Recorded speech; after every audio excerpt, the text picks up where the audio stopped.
গতকালকের ম্যাচে কিন্তু এক প্রকার ডমিনেট করেছে পাঞ্জাব কিংস। আর এবছর আইপিএলে তো পাঞ্জাবকে নিয়ে কোনো কথাই হবে না, কারণ প্রত্যেক বছর যে টিমটা 7 বা 8-এ ফিনিশ করে তারা কিন্তু এবছর আলাদাই ফর্মে রয়েছে।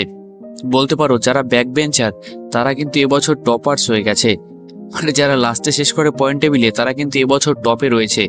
Like Punjab Kings, Delhi Capitals, সঙ্গে তোমার রয়্যাল চ্যালেঞ্জার্স ব্যাঙ্গালোর। তো যাই হোক, আমার মনে হয় একটা প্লেয়ার তার জীবনের সেরা ফর্মে রয়েছে বর্তমানে, সে যে ফর্ম্যাটেই হোক, সেটা হচ্ছে শ্রেয়াস আইয়ার। ভাই ব্যাক টু ব্যাক ভাই দুটো ম্যাচে কিন্তু হাফ সেঞ্চুরি মেরে দিয়েছে। সঙ্গে প্লেয়ারটা কিন্তু অপ্রতিরোধ্য হয়ে উঠেছে দিন দিন, তাকে আটকানো কিন্তু অসম্ভব হয়ে দাঁড়িয়েছে। কারণ শ্রেয়াস আইয়ারের লিডিং মানে ক্যাপ্টেন্সির নেতৃত্বর যে একটা স্কিল থাকে সেটা কিন্তু চরম লেভেলের। আমরা কিন্তু আগেও দেখেছি কেকেআরকে চ্যাম্পিয়ন করেছে সে, এবং এবছর সম্পূর্ণ নতুন টিম নতুন কম্বিনেশন নিয়েও কিন্তু পরপর ব্যাক টু ব্যাক দুটো ম্যাচেই কিন্তু জিতলো। আর দুটোই কিন্তু অ্যাওয়ে ম্যাচ জিতলো শ্রেয়াস আইয়ার, তার পাঞ্জাব কিংস।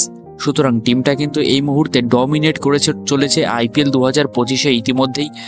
প্রথম ম্যাচে গুজরাট এবং দ্বিতীয় ম্যাচে গতকাল রাতে এলএসজিকে তারা হারিয়েছে, যেখানে 8 উইকেটে কিন্তু ম্যাচটা জিতে নিয়েছে। 16 ওভার 2 বলে কিন্তু 177 রান করে ম্যাচটা খুব ইজিলি জিতে নিয়েছে পাঞ্জাব কিংস। সুতরাং আমি তো বলবো আইপিএলের বর্তমানে এখনও পর্যন্ত যে কদিনই হয়েছে এখনও পর্যন্ত আইপিএলের দুটো টপ টিম কিন্তু এই মুহূর্তে রয়্যাল চ্যালেঞ্জার্স ব্যাঙ্গালোর এবং পাঞ্জাব কিংস। তোমাদের কি মনে হয়? তোমরাও কি আমার সঙ্গে একমত? ভিডিওর নিচে কিন্তু অবশ্যই কমেন্টে জানিও।